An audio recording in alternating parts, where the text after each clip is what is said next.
Are you a service-based business owner looking to increase profits to fund your lifestyle? Well, this podcast is for you. We bring you inspirational guests sharing actionable tips to solve many of the struggles you face each and every day. And now, over to your host, Paul Higgins. Hello to the Build, Live, Give podcast. If you're our first-time listener, welcome. And if you enjoy it, please subscribe. If you're a regular, thanks for your support. Love to get your feedback at paul@buildlivegive.com. It means the world to me when you do. You are welcome to take notes. Definitely take notes. But the interview will be fully transcribed as well. So you'll get full access to that. Now, our guest is someone who worked at a local radio station in LA and looked at people around and thought, do I really want to do this in 10 years' time? Because most of them are 10 years older, of course. And he realized it was not for him. His dad gave him some sage advice, as dads always do, and he left the US to learn Spanish in Guatemala. He came back for a couple of months in LA just to sort stuff before he was going to travel again. And, lo and behold, he stayed for 13 years. He now helps creatives and entrepreneurs to streamline and secure their back office. So why listen to Josh? First is why you should have two-factor authenticity or authentication and why everybody should have it. Two is putting a filter in front of your email. Now, I've never heard of this, and he describes it so well, and I've already put it into action. And number three is how to educate your team on cyber in a fun way. That's right, cyber and fun in the same podcast. You definitely have to listen for that. They've kind of given a benchmark at the end as well. So now over to Josh Weiss from LA Creative Technologies. Welcome, Josh Weiss from LA Creative Technologies to the BLG podcast. Great to have you here, Josh. Hey, it's so great to be here. I've listened to a lot of your shows and really respect what you're doing, and I look forward to sharing with your community. Excellent. Well, I know we've had lots of great conversations, including the one leading up to this interview. So I'm the same. And I think, that what you do, so who you do it for and exactly what you do, which we'll cover more, is so critical at a time like now. So why don't we kick off with something that your family or friends know about you that we may not? That would probably be that for the 20 plus years leading up to COVID, I have been a DJ, musician, event producer, and was touring and DJing at music festivals, playing electronic remixes of Afro-Caribbean music. Very impressive. And what got you into that? Somewhere around the same time that I got into technology, I had a group of friends who were, interestingly enough, my primary mentor that got me into technology was also a very eclectic DJ.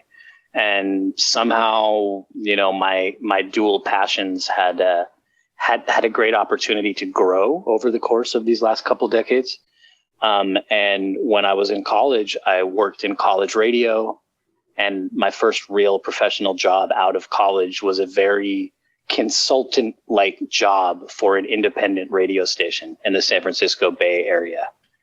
And so just between the right mentors that I had in my life and the opportunity to work in radio stations in addition to some record stores really provided me with a really early drive. And for the last 10 years, I co-founded a music and arts collective in Los Angeles, which is called Subsuelo, which means underground in Spanish. And it's always really what's kind of kept me going, in addition to my love for technology, has been the ability to bring people together to dance. I mean, I think that's the part that I love most about it, is to play music and to really have there's a really beautiful symbiotic relationship that happens when you're in front of a crowd playing music, and when that crowd really responds in turn. It's one of those things that, as I've been reminded of many times since this whole pandemic began, is a very special and hard to reproduce feeling. Great. And is there like a group of peers that you all know each other that sort of specialize in the same music, or is it more diverse than that? That's actually a really awesome question. I think one of the things that has been so special about this last 10-year run since Subswello was started is precisely what you just brought up. There's a really vibrant scene for this music all over. For about 5 years, we went every summer to New York for something called the Latin Alternative Music Conference. When I've gone to Germany, when I've gone to various places in South America, we played at a music festival in Cuba, which was one of the first things to be opened up as the sanctions were lifted slightly. But yes, this scene is such a special part of what has made that being part of this music so special. And our place in Los Angeles has been to welcome others from all over the world to play. We've produced hundreds of events in Los Angeles. And that community is actually precisely what has been one of the sweetest parts of the whole thing. And for us here at the moment listening, me here, what's the best way to go and find this style of music? Is it Spotify, YouTube, both? Yeah, you can go. Let me think about that for a second. I mean, first off, our website, which is SUBSUELO, subswello.org, is an interesting way to learn about us. A lot of the music that we love is a little bit under the radar, so it shows up more on SoundCloud. I think what I'll do, Paul, is I'll send you some links to post with the episode. Because Spotify can sometimes make some great playlists, but sometimes their algorithms are a little bit too, a little bit too commercial focused or a little bit too tunnel visioned to be so interesting. But, there's such a wealth of music out there, and I'd love to share some with the listeners afterwards. Great. Well, we're going to dive further into your ideal client in a moment, but what got you started, working for yourself? So after I worked at that radio station post-college, when I was 27 years old, I quit that job. I had a moment of looking around at all my coworkers who were all at least a decade older than me and thinking that no one here is actually what I want to be in 10 years. That was like a pretty special moment for me to just sort of, not in an insulting way, but just in a this is not where I'm, this isn't what I'm growing towards. And I had a moment. I know you have, your podcast used to be called Corporate Escapees. And I had a moment talking to my father and, telling him I'm worried that if I leave this job, I don't know what's going to happen next. And he said to me, well, Josh, he said, think about the worst possible case is you'll quit this job and, you go do whatever you do next. And if in 6 months or a year you want this job back, I bet you they'll give you the same job. He just said that would be your worst case is you would have to go back.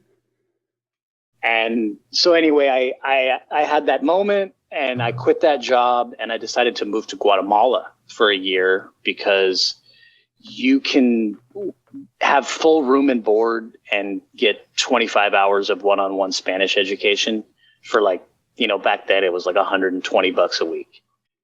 And so my goal was to go to Guatemala for a month or two and then maybe put on a backpack and travel around South America and Central America. And I ended up staying put. I really liked where I went. It's a town called Quetzaltenango in Guatemala. It's in the highlands. So it's more of a sort of cold San Francisco Bay weather than a tropical weather. And I ended up volunteering in some computer labs, teaching some computer classes, DJing a lot, and sort of for the first time in my life, not having any direct responsibilities and living on a, less than $1,000 a month. And I came back from that trip thinking I was going to stay in LA for 2 months. I put up some flyers, some clip art computer flyers around my mom's neighborhood saying I could remove viruses from computers or, help with your iTunes library or whatever it was. And literally I had the little tear offs on the bottom of the flyer, call me. And this weird thing happened, which was that I never left again. And that was that was 13 years ago. And I ended up not leaving LA and I ended up starting a business. I ended up sort of becoming really interested in entrepreneurship and moving away from that light technical work that I was doing. Yeah, it's funny how life takes its twists and turns. But if we move now into the build section, when someone says, "Hey, Josh, what do you do?" How do you best answer that? So we secure and streamline creative and passion-driven businesses. We're an outsourced technical support team focused on cybersecurity and on this sort of technical strategy and streamlining that every organization needs, whether you have one employee or thousands. And we focus specifically on creatives and passion-driven businesses. I think you can probably tell already because of what my story is. Yes. And sort of what my network is. And so that looks like people who are, there's one of the great things that happened during this pandemic is I have some clients where the decision makers are actually friends that I used to throw events with. And so it's just, as the world that I work in is a world that really needs to get help with their, whether it's just getting help with the basic systems that they need to use in terms of like, hey, am I going to use Google or Microsoft for my email, and how is my team gonna communicate now that we're all in different places and the office is closed, or how do we keep our a question that I hear a lot is, now that my team is working outside of the office, how do we secure their internet and secure their network so that our data is safe? And so we're working on things that I think were traditionally ignored in the creative spaces and often in the startup spaces, and helping people to mature the back end of the way that their business is run from a technology perspective. Great. And, what do you know about securing that back end that many others miss? Well, the first off is that it's actually important to do. And that might be a little bit facetious, but it's just incredible that people don't know what they don't know.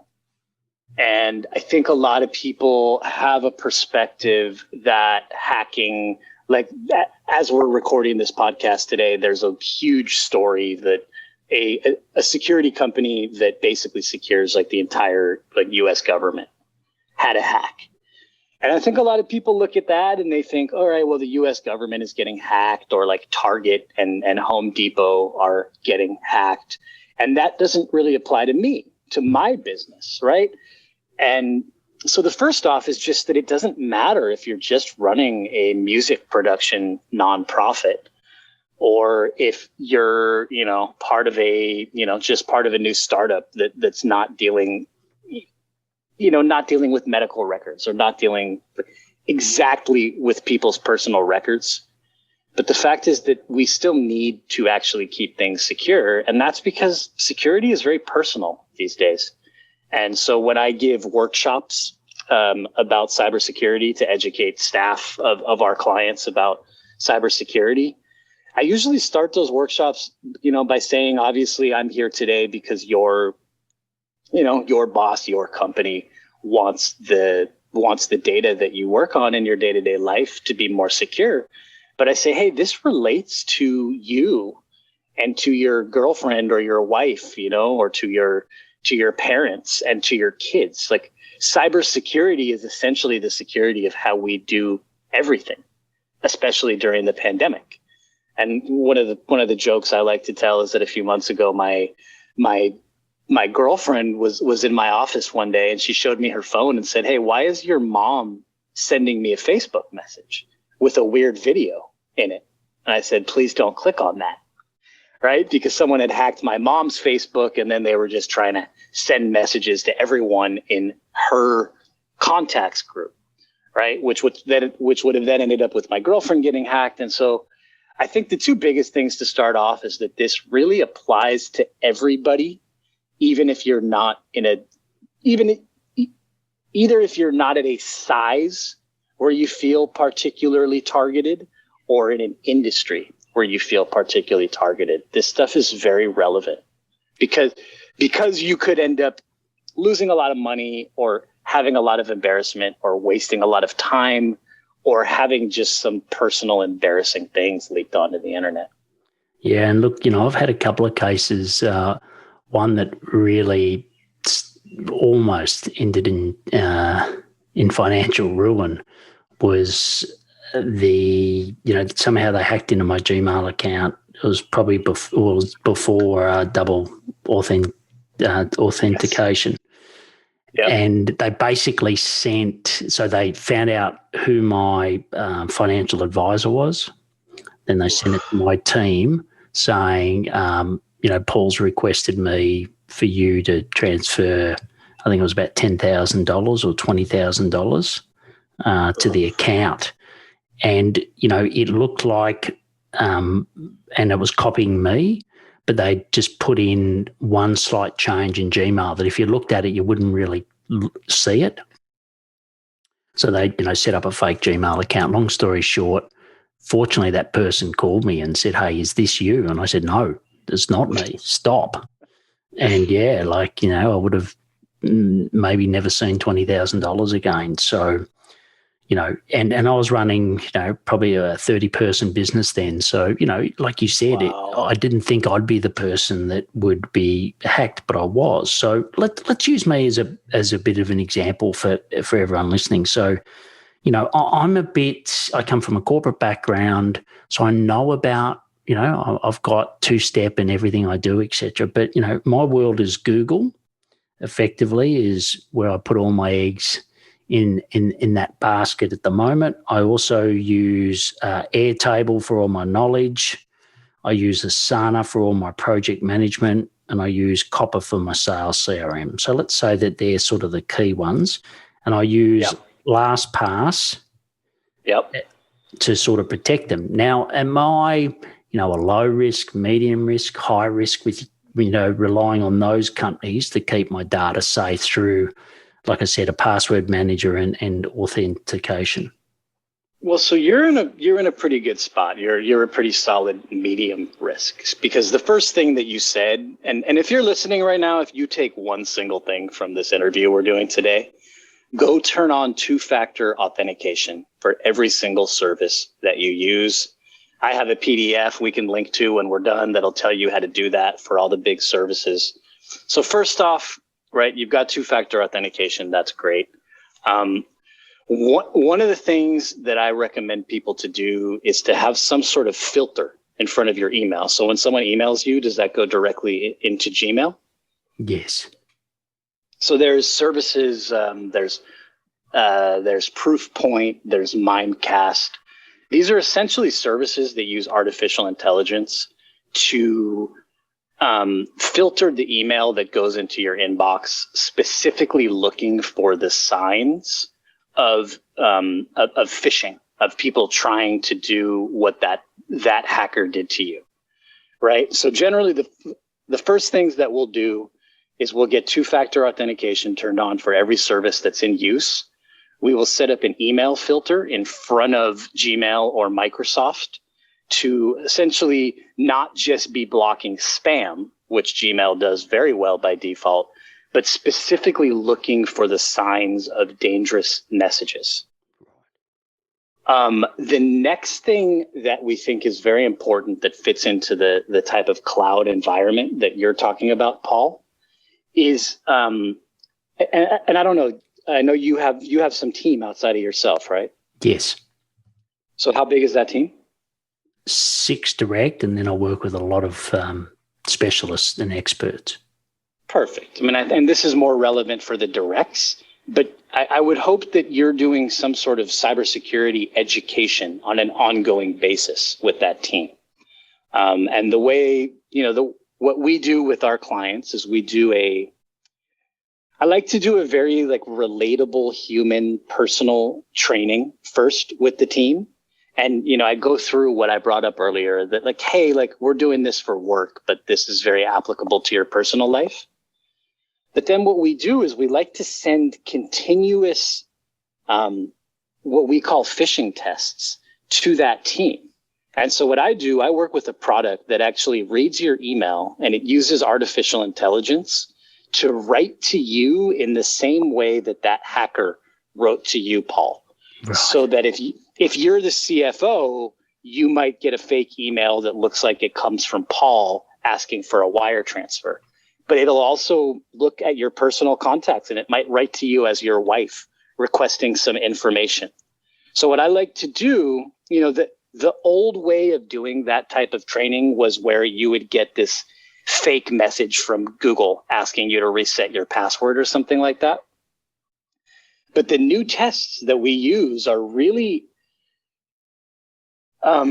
they're looking at the way that social engineering works. Like, how is it that a hacker is going to try to fool someone on your team into doing something you don't want them to do? And it's literally looking at the way that these specific people write and pretending to be them. So to me, we protect the identity by two-factor authentication and password management. We protect the email with the filtering service. And then we focus on employee education through live training and through sending these continuous messages to keep people on their toes. Because once people are worried that they're going to get caught, they're a whole lot better. Mm-hmm. So that's some of the ways that I would take someone like you who's already in a pretty good spot and help to improve that. Because, it's not up to a company your size to try to host all your own data, right? There's no danger in using Google and Airtable and these services. Certainly you'd have to be a gigantic international conglomerate to want to protect data in that way. Mm. But for you, it's about how do you keep people out of those services and how do you prevent your team from being tricked? Yeah, and I think it's, definitely having, for me personally, it's making sure that we have repetitive tasks where we go and check who's got access to what as well. Because I know you can automate some access, but making sure like we've got a really solid offboarding process, and the offboarding has got a really good checklist of these are all the systems you need to go and check, but we also have a secondary process of going back and getting someone else to check that actually happened. So okay, that's considered best practice. Yeah, well, that's really good. What I see is the following. We have those checklists as well, a very thorough onboarding and offboarding checklist to know who has access to what.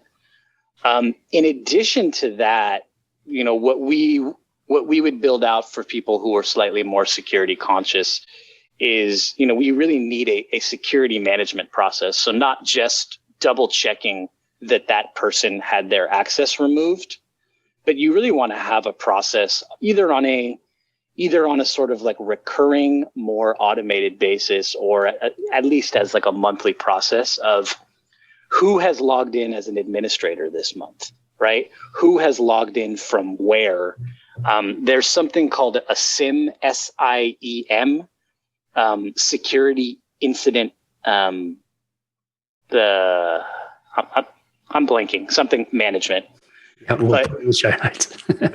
But essentially what you're looking for with the SIEM is how can we take all of the, tens of thousands of disparate actions that happen day to day in a company and look for the suspicious ones. So a SIEM might tell you, hey, do you know that a new admin account was just added to your Google, right? Probably not something that you'd be happy about, Paul. Definitely. A SIEM might tell you, did you know that Paul Higgins just logged in from Los Angeles, California during this podcast? You'd say, hey, wait a second. What's Josh up to right now? But a SIEM is looking at, is there any, does something not make sense? Or like if I have already disabled a user, why is that user logging in again, right? So you're taking that really important process that you talked about, the offboarding, and then double checking the offboarding work. You're turning that into an automated, ongoing process of always looking for suspicious activities and doing your best to filter out the ones that can be ignored. Like, you don't care if Paul Higgins logs in from Australia this morning from your house. That's not interesting data. No. But if Paul Higgins logged in from China today, you'd want to know about it. So, so that's kind of moving up the stack. What we first talked about was that basic protection of a cloud environment. Then we start looking into keeping the desktops safe so that nothing is downloaded onto any of the desktops, right? I mean, because, the other major risk that happens these days, aside from the social engineering accounting hack that you talked about, is what's called ransomware. And ransomware is where, we're seeing this happen a lot right now to the largest video game manufacturers. It happened to Canon, the photo manufacturer. Like, it's happening to giant companies. It happened to Foxconn 2 weeks ago, the ones who manufacture iPhones, where people will go in and steal all the data for a company. And they used to just hold it ransom. So if you didn't have a backup, you'd have to pay to get it back. But now they hold it ransom, and then they just threaten to leak all the data online unless you pay them. And so, right, the other thing that we need to look at is, how do we keep the laptops that our team is working on from various places in the world? How do we make sure that nothing is on those laptops that's going to allow data to get stolen? And then how do we generate the security events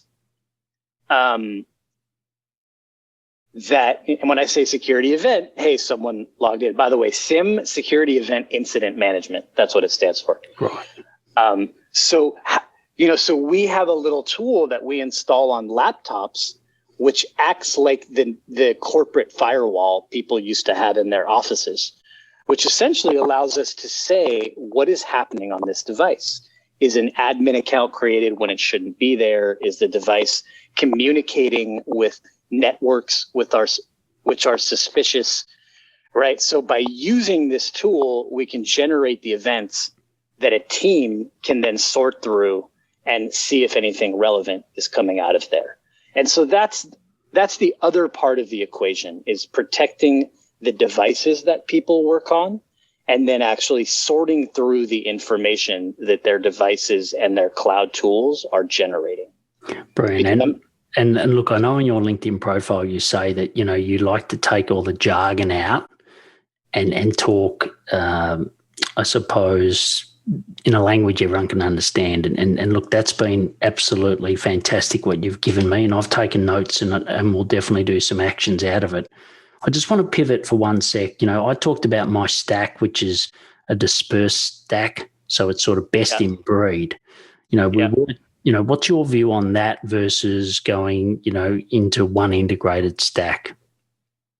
Well, that's a really interesting thing. As you know, I told you before, I'm in the process of integrating more and more of our internal work at LA Creative onto the Microsoft stack. And so just to talk a little bit more about what I mean by that, we were doing I have a globally dispersed team, as I know you do, Paul, and I'm sure many of the listeners do. I've got people in India, Philippines, and various parts of the United States. And so we, before the pandemic and throughout the pandemic, we used Slack for our daily communication. We use Zoom for having meetings with prospects, and also for our weekly team meetings. And we use Microsoft Office 365 for email contacts, calendars, and we were using Dropbox for file storage. And there's a whole part of that stack I'm going to leave out that only has to do with the IT industry. Yes. And so I'll leave that out because it's less interesting. But even there's one kind of beast of a player like Microsoft that everything else we use has to talk back to that. But and those 4 tools that I just brought up, we are in the process and are pretty much going to be done with the transition before the end of the year. We're moving everything onto Microsoft 365. And I was always that guy who said, hey, I know everyone loves doing everything in Microsoft, but come on, like Zoom is just better. Yes. And like, you know, I realize there's all these cool things you can do with Microsoft Teams, which just, you know, but Slack is better for actually chatting throughout the day with your team. And, you know, I had this pivotal moment. There's a new vendor in the IT space who they were doing, you know, as part of their launch, they were looking for 50 of the players that they know in the IT space who are innovative with their usage of tools. And I was happy that they invited me to be part of that. I'm pretty active in the space, and I work with a lot of the vendors in the IT space to provide them advisory services. Yes. And I had this moment where his tool, I get on a meeting with this guy, and he says, so what we've done is we've pivoted our tool only to work inside of Microsoft Teams because we interviewed 50 IT providers who are the most innovative with, you know, their usage of tools, and 48 of them run their business out of Teams. And that was actually like the nail in the coffin for me. I just thinking that 48 out of 50 of my peers, and we're talking people who run, you know, anywhere from, you know, $1 million businesses up into the 50 million probably. And they had all made this decision to use Teams. Yeah, look, it's a very interesting thing because we used to use a platform, used to resell a platform called Podio. And Podio was sort of your all-in-one tool now. You still used email, you still used calendar, but for everything else, you used Podio. And long story short, we ended up breaking it then into best of breed rather than single. And, you know, that went well because not everyone, like there was people that loved Podio, but not everyone. And people would say, you know, there's this feature that it doesn't have, et cetera, et cetera. And, you know, it's really interesting. And I'm sure, you know, like for me, you know, I try to convert people off Microsoft onto Google, right? Because I still see Google as more of a corporate tool than Microsoft is a corporate than a small business. So it's very interesting. But I think personally, and it's emotional, it's not fact-based, that I just got so fed up with Microsoft when I was in corporate, and just, you know, every time I went to load something, do something, it always brought up an error or an update or whatever. So I threw PCs away and I threw Microsoft away and just went Apple and Google as sort of my two centerpieces. And in, you know, almost 10 years, I've never had an issue. So yeah, I'm sure, you know, so if you're listening to that, this is no right or wrong, but I do think that, you know, have a look at you know, using Microsoft as that go-to place, as Josh has said. Well, I want to... Yeah, go for it, Josh. I mean, I want to say two things on that topic before we move somewhere else. And so one of them is, I'm sure Microsoft has changed a lot since you were in corporate. Yes. But the second is that, you know, I'm not doing it because of those other people doing it, but it caused me to go back and look at what I might be able to gain by making the transition. And for me, you know, I run a lean team, and my primary interest is how can I help design people's workflow to be as simple as possible in the company, so that if I'm going somewhere to communicate about a topic, I can also find the information that is relevant to that topic at the same time. And so for us personally, that's where it is from a productivity standpoint. And then there's the fact that from one admin panel, I can control the security of people's identity login, and that is going to control the safety of our data and our clients' data. So for me, it was productivity in workflow and sort of ease of security control. Brilliant. Well, you know, I could spend so much time talking to you further on this topic, but, you know, what I'll say to everyone is that you can find out more about Josh at lacreativetechnologies.com. And at the end, he's also got a transformation benchmark that we'll mention as well. But before we go into the live section, I'd like to talk about assessment for you to help out to work if you're going to have a high or low seven-figure business in 2021. Just go to paulhigginsmentoring.com/assessment and answer the 15 questions in 3 minutes. Based on your results, you'll either get a free 45-minute strategy call and you'll walk away with a clear plan. So it's not a sales call. It's actually a call to show you the gaps based on my 20 years of experience. And also, if you've got most things covered and I can't help you, where I can, I'll direct you. But more importantly, I'll give you the opportunity, like Josh has had, to come on the show and share your success with others. Just go to paulhigginsmentoring.com/assessment today. So the next section is the live section. So what are some habits that make you successful, Josh? I would say the first habit that makes me successful is a drive towards authenticity. That's not exactly a habit, but it's a way of communicating. And that for me is something that has really, I don't know, it's really sort of given me an incredible team to work with, clients that really, really, really love working with me and my team. And it brings meaning into my work, right? I mean, I've been looking at this year and, what are the most meaningful parts of this very, very challenging year that we've gone through with COVID? And for me, it's like, obviously the relationships that, the sort of like increased authenticity in all of the business relationships that I have with my clients. And the fact that, now that social life is canceled, I spend my life with my team. Yeah. And look, I think, it's a huge time saver because you're not trying to keep up with the things that you haven't been authentic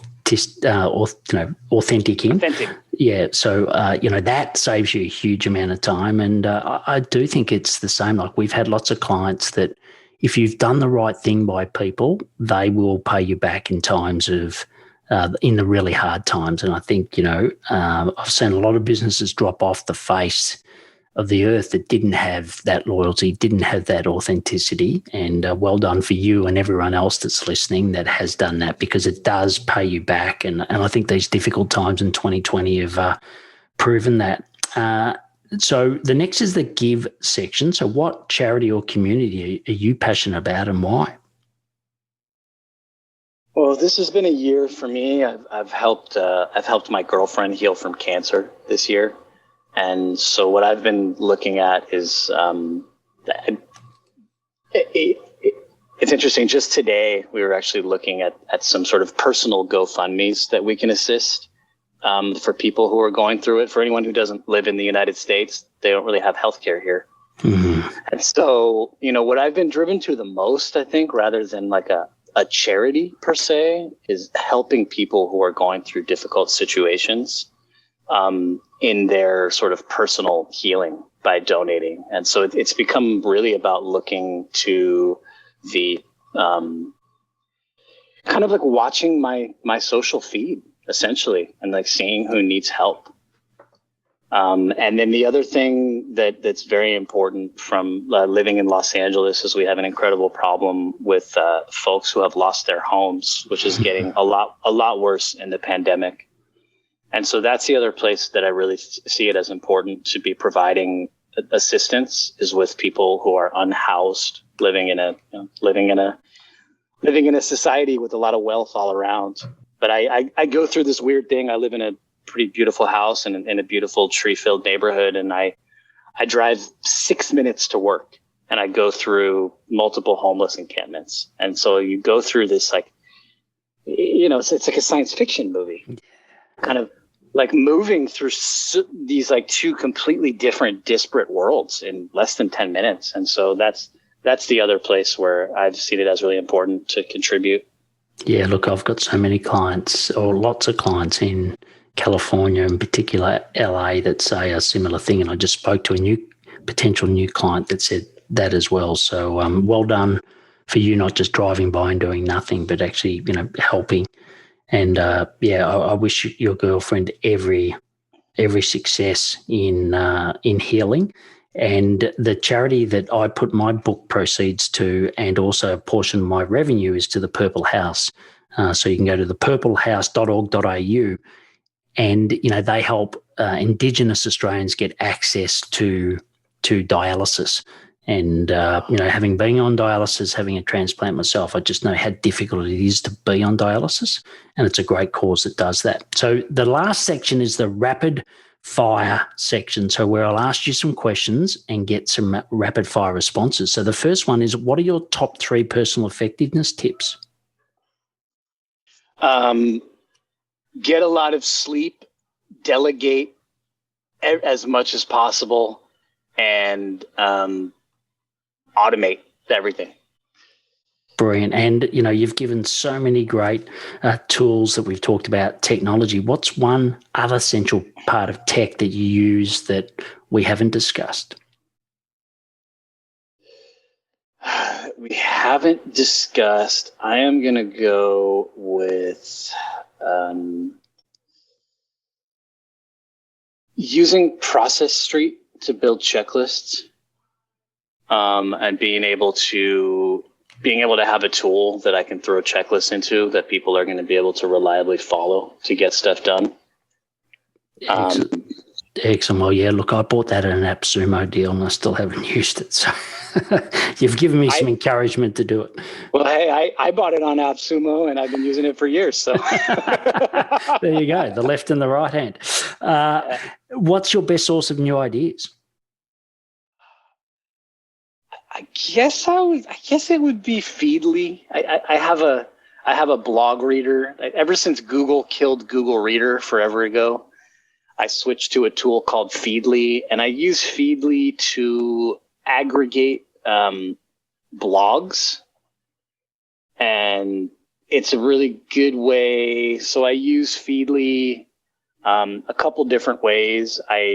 For my own IT industry, I have lots of news sources about IT and about cybersecurity that fall into Feedly, but also for all of the industries that we support. So we work for architects and we work for nonprofits. We work in the cannabis industry. And so for those industries, I follow a lot of blogs in those industries so that I have at least like a good context in speaking to people in the industries that we support. Brilliant. So I use Feedly to gather info. Yeah, look, I've used that as well. I love a Feedly for podcasts, but anyway, that's a discussion for another time. So the last question is the big question. I always leave it to the end for that reason. What impact do you want to leave on the world? Kindness. I just want to leave a sense of authentic kindness and generosity to those that I touch in the world. I think that's at the base of all of it. Great. Well, look, that's definitely shone through in this interview and all my discussions with you. So, Josh, speaking of kindness and authenticity and being authentic, he's actually given us a great resource, or giving you a great resource. So if you go to digitalmaturityGroup.com/digital transformation/benchmark. Now, I know that's a lot. Obviously, we're going to have the link in the show notes. Yeah. But what you'll get there is a transformation benchmark, and it's free, and you've already know what sort of person Josh is, so you're going to get plenty of value for that. So Josh, great to have you on the show. Thanks for all the work you're doing, both on the stage and off the stage, and it was really great to get to know you today. Hey, you too. It's really, really been a pleasure. Great questions asked. Thanks, Josh. Great responses. Take care. Bye. There were some great actionable tips from Josh. I've already implemented them, or got my team to help implement them. You can get the full transcription. It's fully transcribed show notes at paulhigginsmentoring.com/podcast. What is your biggest takeaway from Josh? Please share on your socials mentioning Josh and LA Creative Technologies. To find out more about Josh, go to his website at lacreativetechnologies.com. If you believe someone you know would benefit from the show, please share. They would love you for it. Fill out the assessment to know if you're going to have a high or a low 7-figure business in 2021. Just go to paulhigginsmentoring.com/assessment. Please take action to build, live, and give. Thanks for listening to the Build, Live, Give podcast. If you like what you heard, please share it and leave us a review. It would mean the world to us.